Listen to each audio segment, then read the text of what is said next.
안녕하세요. 저는 변두리에서 미용실을 운영하며 아이 셋을 키우고 있는 아줌마입니다. 풍족하지는 않지만 토끼 같은 자식들과 자상한 남편이 있어서 행복한 삶이었습니다. 남편은 건설 쪽에 종사하고 있습니다. 좋게 말하면 건설업이고 흔히들 하는 말로 말하면 막노동이지요. 본래 처음부터 남편이 건설업을 한 것은 아니에요. 저희 집이 이렇게 되기까지 많은 일들이 있었습니다. 원래 저는 서울에서 스텝 8명이 있는 조금 큰 미용실을 운영하고 있었고 남편은 회사원이었어요. 평범한 기업의 회사원이었지요. 남편에게는 형이 있었어요. 저에게는 아주버님이었죠. 아주버님은 사업을 하시는 분이었습니다. 시댁 쪽이 워낙 힘들게 살았다고 들었어요. 시아버지께서 일찍 돌아가시고 몸이 아프셨던 시어머니를 대신해 아주버님께서 학업까지 포기하고 사방으로 일을 하면서 남편을 책임졌다고 했거든요. 남편 밑으로는 여동생이 한 명 또 있었고요. 아주버님께서는 돈을 벌기 위해 안 한 일이 없다고 들었습니다. 깡패 같은 사람들 밑에 들어가 수금하는 일도 해봤고 소위 나이트라는 곳에서 삐끼라는 것도 하며 밑바닥에서 못 볼 꼴 다 봐가며 그렇게 살았다고 들었어요. 순하고 여린 성격을 소유한 남편과는 달리 아주버님은 자존심도 굉장히 강하시고 정말 표현하자면 호랑이 같은 분이었어요. 얼굴에는 예전에 깡패들과 함께 일했을 때 흉기에 맞아 생긴 흉터가 이마 쪽에 쩍 가있고 그 때문에 인상은 좋지 않았지만 가족들에게는 그 누구보다 자상한 사람이었습니다. 워낙 어렸을 때라 돈 벌 길이 없었으니 깡패나 나이트 이런 곳에서 일할 수밖에 없었다고 해요. 먹고 살기 위해 일부러 강해 보이려고 그렇게 한 것도 있었고요. 그런 아주버님은 남편 대학까지 다 보내주고 나서야 자신을 위해 살기 시작했어요. 어릴 때부터 다양한 사람들을 만나며 일을 했던 아주버님은 몇 년간 모아둔 돈으로 사업을 시작했습니다. 외국에서 물건을 떼우고 마진 남겨서 한국에 파는 중간업자라고 해야 하나요? 그런 일을 했습니다. 그런데 그게 대박이 난 거예요. 아주버님이 떼우는 물건이 국내에서 소요가 많아지면서 영역을 확장했고 순식간에 사업 자체가 엄청 커지게 되었던 것이었죠. 아주버님의 권유로 남편은 회사를 그만두고 아주버님 회사로 들어가 일을 하게 되었습니다. 아주버님은 거의 10년을 넘게 사귄 여자친구와 사업이 번창으로 목돈이 생겨 멋진 결혼식도 올리게 되었습니다. 아주버님이 힘들게 살 때부터 함께 해준 귀한 분이셨어요. 형님은 정말 너무나 멋진 분이셨습니다. 외유내강이라는 표현이 딱 맞을 것 같아요. 아주버님 내는 눈이 왕방울만한 이쁜 따님도 낳으시고 그렇게 행복하게 살았습니다. 아주버님의 성공으로 저희 가족도 덕분에 포결없게 살 수 있었어요. 돌병기로 인해 손님이 줄어들어 미용실이 정말 파업 직전까지 갔을 때도 형님과 아주버님이 목돈을 선뜻 건네며 미안해하지 말고 버틸 수 있을 때까지는 버텨보려며 도와주셨어요. 정말 너무나 감사했습니다. 아주버님부터 몸이 조금 아파서 남들보다 발달이 늦었던 형님의 딸을 저희 가족이 품앗이하며 같이 키웠어요. 바쁠 때면 제가 대신 병원에 데려가기도 했고 재활치료도 같이 받으러 갔고요. 그렇게 감사한 하루하루를 보내고 있던 중 갑작스럽게 아주버님이 사업이 기울게 되었어요. 원래 거래하던 업체에서 줘야 할 돈을 안 주고 있다가 가장 큰 거래업체인 중국 쪽 회사에서 거액이 도만받고 물건을 안 주고 잠적해버린 거였어요. 애초에 중국과의 거래는 사기 계약이었던 겁니다. 페이크 컴퍼니 형식의 회사였고 아주버님과 비슷한 중간업자들에게 그 회사가 동시다발적으로 수십억을 먹고 튄 거였어요. 사실상 잡는 것도 거의 불가인 상태였습니다. 아주버님은 회사 파산을 막기 위해 밤낮으로 돌아다녔습니다. 어려울 때 도와줬던 아주버님이었기에 저도 미용실하며 모은 목돈과 적금까지 깨서 돈을 보탰고요. 하지만 회사는 쉽사리 회복되지 않았어요. 현금 흐름도 끊긴 상태였고 쉽게 정리할 수 있는 상황이 아니었습니다. 간신히 버티고 있는 상태였고요. 그 정도로 무서운 사기 사건이었어요. 아주버님은 꼼짝없이 그 피해를 고스란히 안아야 했고요. 문제는 충격으로 형님께서 쓰러진 겁니다. 원래 몸이 약했던 형님께서는 아픈 딸아이를 돌보면서 쇠약해진 상태였는데 엎친 데 덮친 격으로 스트레스로 인해 계단을 내려오다가 쓰러진 겁니다. 형님은 그날 너무 어지럽고 메스꺼운 느낌이 심해서 병원을 가려다가 쓰러진 거였어요. 병명은 심장마비. 다행히 아래에 있던 사람이 형님을 보고 신고했고 바로 병원에 갔습니다. 하지만 형님은 이미 혼수 상태에 빠진 후였어요. 72시간 내에 의식이 회복되지 않으면 어렵다는 의사의 말에 저희 가족은 혼비백산이 되었습니다. 정말 머리가 아플 정도로 기도를 하고 또 빌었습니다. 다행히 형님은 48시간이 조금 넘었을 때 의식이 돌아왔지만 손발곡의 어느 곳도 움직일 수 없었고 그저 눈만 깜빡일 수 있는 수준이었어요. 일정 시간 동안 뇌에 산소가 공급되지 않아 신체가 망가진 거였습니다. 게다가 폐렴 증상까지 있었고요. 어쩌면 이렇게 평생 살아야 한다는 의사 선생님이 비관적인 말씀에 아주버님은 정말 세상이 떠나가라 울었습니다. 그래도 아주버님은 말씀하셨어요. 살아있어줘서 고맙다고. 10년이 걸리든 20년이 걸리든 반드시 내가 널 일으킬 거고 반드시 사업 재개해서 행복하게 해줄 거라고. 이대로 떠나면 나도 너 따라서 갈 거니까 그러니까 제발 힘내서 내가 보답할 수 있게 좀 해달라고 하며 빌고 또 빌었지요. 하지만 그 소원이 무색하게 형님은 입원한 지 7개월째 세상을 떠났습니다. 형님이 떠난 그날 좀처럼 비가 오지 않았던 마른 가을 하늘에서는 장대비가 쏟아졌고 아무것도 모르고 있었던 이쁜 우리 조카는 장난감 하나를 붙잡으며 환하게 웃고 있었습니다.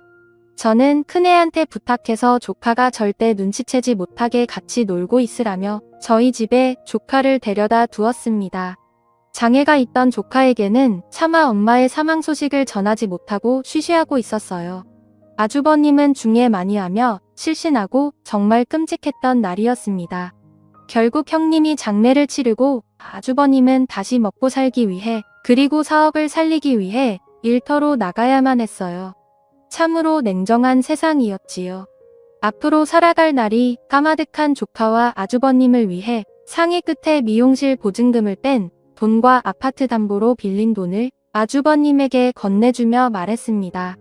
어차피 미용실은 손가락이 너무 아파서 몇 년 쉬려고 한 거니까 미안해하지 말고 아파트 담보로 빌린 돈은 그동안 우리 부부가 아주버님한테 받은 게 많으니 갚지 않겠다는 느낌으로 받았으면 좋겠어요.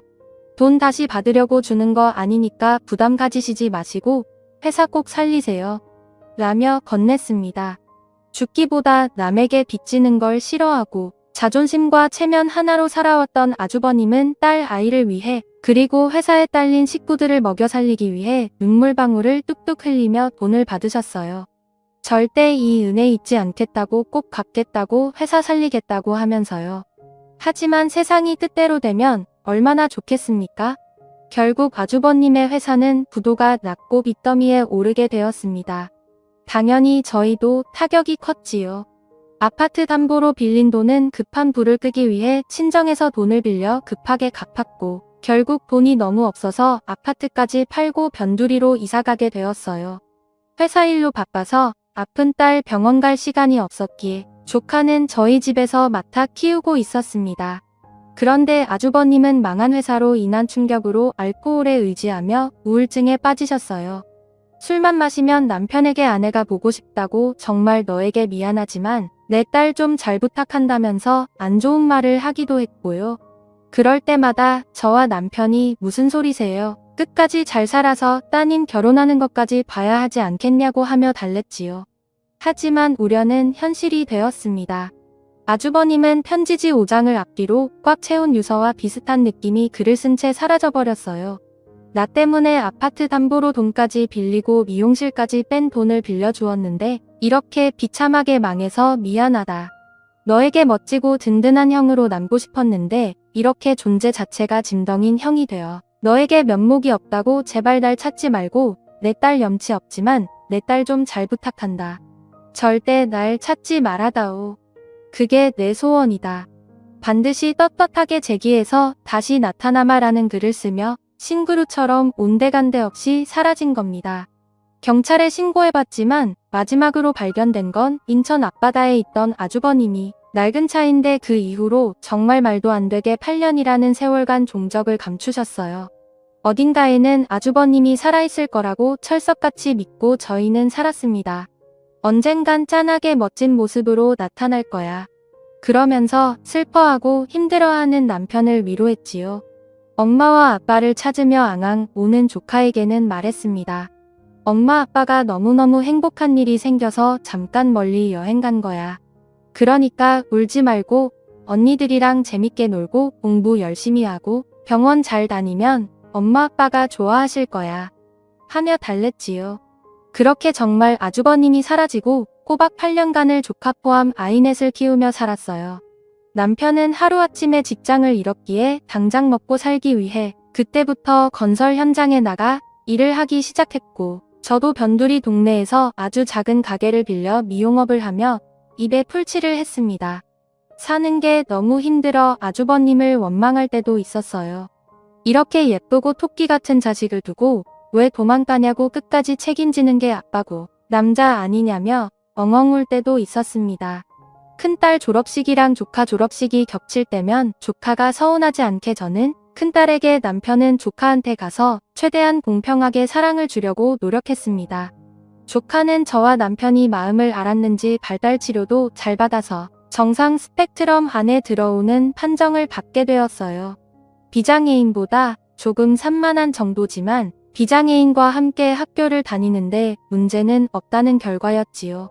이제 우리 집에도 꽃필 날이 오나 보다 하면서 한시름 놓고 있을 때 남편이 건설 현장 5층 높이 건물에서 떨어진 사고가 난 겁니다. 같이 일하던 사람과 함께 물건을 옮기며 6층으로 올라가려고 하는데 받고 있던 판이 아래로 떨어지며 남편과 근무자도 함께 떨어져 사망하게 된 것이었어요. 그때 TV에도 나오고 큰 사고였습니다. 같이 떨어진 노동자분은 건물에 설치한 그물망에 한번 튕겨 충격을 흡수해 다행히 살아나셨습니다. 허리에 인공뼈를 넣는 대수술과 오급장애 진단을 받게 되었지만요. 무정하게 제 남편은 세상을 떠났고요. 어찌나 이 세상에 믿던지 내가 무슨 잘못을 했다고 화나 남은 남편까지 데려가는지 아무리 가슴을 퍽퍽 쳐도 속에 쌓인 울분을 풀어지지는 않았습니다. 아둥바둥 먹고 살겠다며 친구들과 연락도 끊고 사람도 안 만나며 남편과 의지하며 살아서인지 장례식장은 옆에서 치르는 사람의 빈소와 비교되게 썰렁했습니다. 첫날에는 건설업자 관계자들이 오셔서 빈소를 지켜주었지만 그 다음날까지도 빈소를 와주는 사람은 거의 없었어요. 더 서럽더라고요. 인생이 뭔가 싶었지요. 그렇게 남편을 발인하고 화장터로 가 마지막 인사를 했습니다. 화장터에 있는 방에 들어가 CCTV로 남편이 불구덩이에 들어가 한 줌이 제가 되어 나오는 모습을 보는데 사는 게 뭐길래 이리도 허무한데 아둥바둥 진땀을 흘리며 살았나 싶더라고요. 그때는 모든 걸 초월한 듯이 눈물도 안 나왔습니다. 당장 내 밑으로 줄줄이 딸리는 아이 4명을 어떻게 키워야 하나 앞날이 깜깜했고 조카마저 나에게 버리다시피 맡기고 간 아주버님이 너무나 원망스러웠습니다. 도대체 어디 있냐고 살아는 있는 거냐고 묻고 싶었어요. 그렇게 남편을 보내고 험한 발걸음을 옮겨 집으로 갔습니다. 집으로 가니 애써 참았던 울음이 또 터지더라고요. 남아있던 남편의 흔적들 옷들과 사진들 너무 힘들었습니다. 말로 표현하기 힘든 고통이었어요. 그렇게 저는 엄마로서 그날 완전히 무너져 내려 아이들을 껴안고 펑펑 울었습니다. 울다 지쳐 밥도 못 챙겨주고 아이들과 함께 잠에 들었어요. 남편 장례를 치르느라 3일 내내 쪽잠밖에 못 잔 저는 저도 모르게 집에 오자마자 몸이 풀려 잠에 들었는데 그때 꿈이 너무나 이상했어요. 죽은 남편이 환하게 웃고 있고 갑자기 하얀 연기가 나면서 남편 뒤에서 아주버님이 달려오는데 아주버님은 달려와서 저를 꽉 껴안고 남편은 웃으며 점점 멀어졌어요. 제가 남편에게 달려가려고 했지만 아주버님이 포옹 때문에 멀어져가는 남편을 잡을 수 없었습니다. 제발 가지 말라고 날 떠나지 말라고 하며 울면서 잠에서 깨웠어요. 그런데 잠에서 깨자 누군가 문을 두들기는 겁니다. 똑똑똑 안에 사람 있어요? 하는 남자의 목소리였어요. 누구지? 이 오밤중에 누가 날 찾아온 거지? 하면서 문구멍으로 얼굴을 보는데 8년 전 종적을 감춘 아주버님이 서 있는 겁니다. 살이 쏙 빠지고 못 알아볼 정도로 변해버린 아주버님이 서 있었어요. 저는 너무나 깜짝 놀라서 문을 열고 아니 어떻게 여길 찾아왔냐고 도대체 왜 이제서야 나타났냐고 하며 엉엉 울었어요. 아주버님은 할 말이 있다며 딱 하룻밤만 자기한테 시간을 내달라는 겁니다. 꼭 하룻밤만 아이들 몰래 잠깐만 나을 수 있냐고 하는 거였어요. 무슨 일이냐고 도대체 어디서 뭘 어떻게 하면 살았던 거냐고 하며 꼬치꼬치 캐물었지만 아주버님은 아무 말도 묻지 말라고 하룻밤만 시간을 내달라며 저를 불러냈어요. 저는 급하게 가디건을 입고 새벽 냄새 가득한 밤거리를 나갔습니다. 아주버님은 으슥한 골목으로 저를 데려갔고 잠깐만 방에 들어가서 이야기하자고 잠깐이면 된다며 저를 한 숙박업소에 데려갔습니다. 숙박업소라고 하기도 뭐하고 간판도 제대로 안 달려있는 너무나 허름한 여관이었습니다. 도대체 여길 왜 온 거냐고 저는 물었지요. 남편 어제 발이 나고 화장한 거 아냐고 왜 이제야 찾아왔냐고 아주머님이 그러고도 사람이냐고 어떤 아빠가 힘들다고 딸을 맡기고 사라지며 하면서 막 가슴팍을 치며 울었습니다. 쌓인 울분을 토해내고 있는 힘껏 아주머님을 주먹으로 내쳤어요. 아팠을 법도 한 아주버님은 아무 말도 하지 않고 그저 눈물만 뚝뚝 흘리며 저의 손길을 받아내셨습니다. 원망스러운 저의 한을 다 듣고 나서야 아주머님은 힘겹게 말을 꺼내셨어요. 원래 몇 년 전에 찾아가려고 주소까지 다 알아보고 재수씨 미용실 앞까지 가보기도 하고 동생 건설업 현장에도 가봤는데 차마 발걸음이 떨어지지 않아서 미루다가 갑자기 뉴스에 건설업장에서 사고가 났다길래 설마 하고 찾아봤는데 내 동생이 그렇게 갔다는 사실을 듣고 경남에 있다가 바로 왔습니다. 너무 미안해요. 너무 미안해서 마음이 찢어질 것 같아요. 나는 왜 이러는지 재수씨한테 면목이 없어요. 하면서 검은색 가방에서 돈 봉체를 꺼내는 겁니다. 딱 봐도 어마어마한 돈이었어요. 이게 뭐냐고 이 돈 다 어디서 났냐고 하며 저는 물었습니다. 그러자 아주머님은 그동안 불법 사이트 운영 관련 암을 도와주면서 모은 돈이랑 본래 중간거래했던 경험을 살려서 암거래 도와주며 받은 수수료 전부 현금으로 모은 거래요. 그렇게 훌쩍 떠나고 7년 8개월 동안 한 번도 안 쓰고 모은 돈이었던 겁니다. 이제 와서 이게 뭔 소용이 있을란가 싶었지만 재수씨한테 그리고 내 동생한테 너무 미안해서 내 딸한테 차마 못난 압이라서 이거라도 주고 싶네요. 여기에서 보자고 한 거는 사람 있는 곳이나 CCTV 있는 곳에서 재수씨한테 돈 준 거 걸리면 재수씨도 안 좋은 일에 힘을 낼 것 같아서 그런 거예요. 재수씨 오늘 재수씨와 보낸 이 하룻밤을 끝으로 저는 떠나려고 합니다. 다시 또 이런 더러운 일을 하며 번 더러운 돈으로 세상에 없던 사람처럼 살아가야겠지요.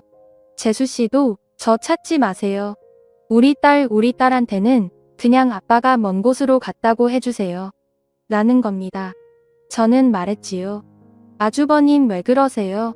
저 이 돈 다 필요 없고 제가 필요한 거는 제발 아주버님 딸을 두고 도망가지 마세요. 불법적인 일을 했다고 하셨죠. 그럼 이제부터라도 떳떳하게 일해서 돈 벌면 되는 거 아니에요. 꼭 돈이 많아야 성공하는 건가요? 이깟 돈 몇 적이 뭐가 중요한데요?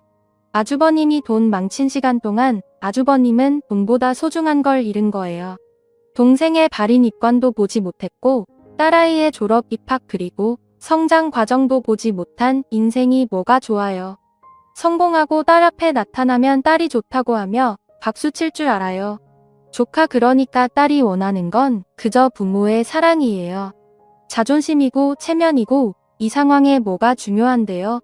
제발 떠나지 말고 애 옆을 지켜요. 제발 동생 떠나고 와이프 떠나고 이제 남은 건 딸 하나 아니에요.